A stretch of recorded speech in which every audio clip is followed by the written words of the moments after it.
Dumating na ang araw ng mga impakto.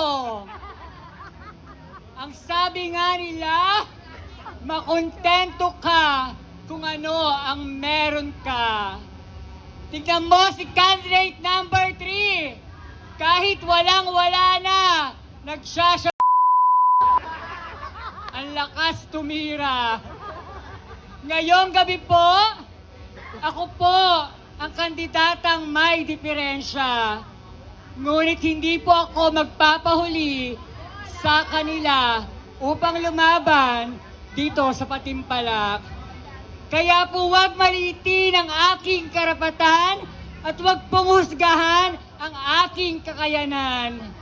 Bilang isang individual po na bibilang sa mga pangit at may kapansan ng lahi, nais ko lamang po maramdaman na sana po ako'y kabilang dito sa ating mundong ginagalawan.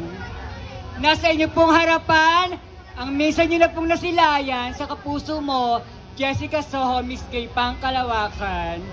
At nakipagkulitan sa Miss Q&A Season 1 at binansagang baklang.